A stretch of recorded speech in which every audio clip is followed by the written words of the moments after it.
Good morning. Ngasi sagon se numit ki card ki message yemi narase ko. Sagon se numit number aha bada number se 25 lede aduga akoi gi color dana hangapan machu gumba kai gumba du minus shena bibe ko.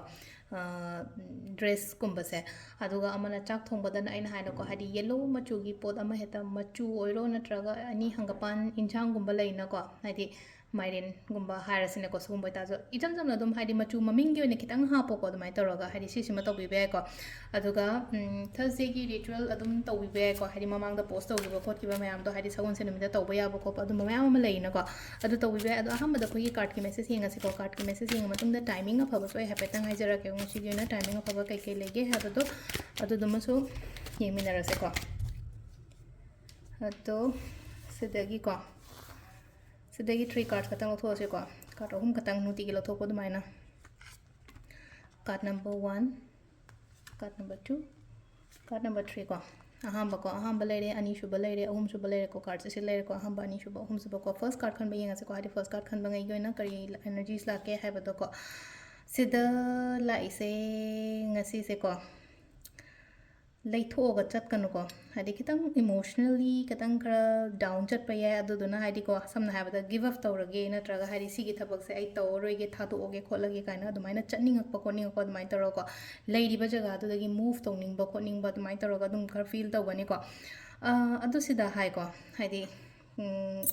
try tawgo ba amuk tanga hadi withdraw to thokano hadi leiri ba situation su da ai ngamaro khologe hadi give up tawba ya de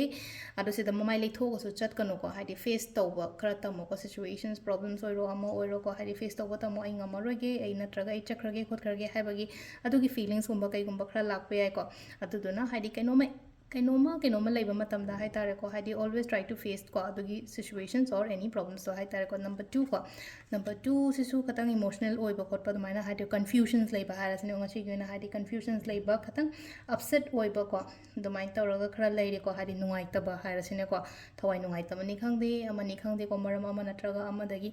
ado si kuina lairoi adum chatkhini ko hadi kuina lairoi chatkhini hadi ngak leiramaga hadi ngak leiraga nung dawram da ju phabe ko ukta katang nungai te na khalasi nung dawam yor ko matamda phaba khotpa dumai tawra ko duma laire ko number 3 ko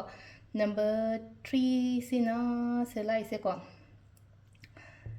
ꯊꯕꯛ ꯇꯧꯕ ꯃꯇꯝꯗ ꯀꯤꯕ ꯈꯪꯉꯣꯏꯀꯣ ꯉꯁꯤꯒꯤ ꯑꯣꯏꯅ ꯍꯥꯏꯗꯤ ꯊꯕꯛꯇ confidence ꯌꯥꯝꯅ ꯂꯩꯕꯗꯣ ꯍꯥꯏꯗꯤ ꯑꯩ ꯀꯩꯅꯣꯝꯃ ꯆꯠꯀꯦ ꯍꯥꯏꯔꯒꯗꯤ ꯑꯩ ꯐꯖꯅ ꯆꯠꯀꯦ ꯈꯣꯠꯀꯦ ꯇꯧꯒꯦ ꯍꯥꯏꯕꯒꯤ ꯑꯗꯨꯒꯤ ꯋꯥꯈꯜꯂꯣꯟ ꯑꯃ ꯀꯔꯤ ꯑꯃ ꯂꯩꯔꯦꯀꯣ ꯑꯗꯨꯅ ꯆꯠꯂꯣ ꯀꯩꯁꯨ ꯀꯥꯏꯗꯦꯀꯣ ꯉꯁꯤ ꯑꯩꯅ ꯄꯥꯡꯊꯣꯛꯀꯦ ꯍꯥꯏꯅ ꯈꯜꯂꯤꯕ ꯄꯣꯠꯁꯦꯀꯣ ꯍꯥꯏꯗꯤ ꯈꯤꯇꯪ 에너ꯖꯦꯇꯤꯛ ꯑꯣꯏꯅꯁꯨ ꯂꯩꯀꯣ ꯍꯥꯏꯗꯤ 에너ꯖꯤꯁꯦ ꯍꯥꯏꯇꯥꯔꯦ ꯀꯥꯔꯠꯁꯤꯒꯤ 에너ꯖꯤꯁꯦꯀꯣ ꯑꯗꯣ ꯁꯤꯁꯤꯅ ꯑꯩꯈꯣꯏꯒꯤ ꯀꯥꯔꯠꯀꯤ ꯃꯦꯁꯦꯖ ꯂꯩꯔꯦ ꯇꯥꯏꯃꯤꯡꯁꯤꯅ ꯑꯌꯨꯛꯀꯤ ꯄꯨꯡ 4ꯒ ꯃꯤꯅꯤꯠ 25ꯗꯩꯅ 3ꯒ ꯃꯤꯅꯤꯠ 8 ꯐꯥꯎ ꯂꯩꯔꯦ ꯑꯗꯒꯤ ꯑꯃꯨꯛ 7 ꯃꯈꯥꯏꯗꯩꯅ ꯄꯨꯡ 2ꯒ ꯃꯤꯅꯤꯠ 35 ꯐꯥꯎ ꯂꯩꯔꯦꯀꯣ ꯑꯗꯒꯤ ꯑꯃꯨꯛ 4ꯒ ꯃꯤꯅꯤꯠ 18ꯗꯒꯤꯅ ꯅꯨꯡꯗꯥꯡꯒꯤ ꯄꯨꯡ 9ꯒ ꯃꯤꯅꯤꯠ 35 ꯐꯥꯎ ꯂꯩꯔꯦ ꯑꯗꯨꯒ ꯑꯍꯤꯡꯒꯤꯅ 13ꯒ ꯃꯤꯅꯤꯠ 23ꯗꯩꯅ 12 ꯃꯈꯥꯏ ꯐꯥꯎ ꯂꯩꯔꯦ ꯑꯗꯨꯒ ꯑꯍꯤꯡ ꯅꯣꯡꯌꯥꯏꯗꯒꯤꯅ ꯅꯣꯡꯉꯥꯜꯂꯝꯗꯥꯏꯒꯤꯅ 1ꯒ ꯃꯤꯅꯤꯠ 19ꯗꯒꯤꯅ ꯄꯨꯡ 4ꯒ ꯃꯤꯅꯤꯠ 25 ꯐꯥꯎ ꯂꯩꯀꯣ ꯁꯤꯁꯤꯅ ꯑꯩꯈꯣꯏꯒꯤ ꯉꯁꯤꯒꯤ ꯑꯣꯏꯅ ꯐꯕ ꯇꯥꯏꯃꯤꯡ ꯀꯣ ꯑꯗꯨ ꯁꯤꯗ ꯂꯩꯔꯦ ꯑꯩꯈꯣꯏꯒꯤ ꯗꯦꯂꯤ ꯀꯥꯔꯠ ꯃꯦꯁꯦꯖ ꯀꯣ ꯉꯁꯤꯒꯤ ꯑꯣꯏꯅ ꯊꯦꯡꯛ ꯌꯨ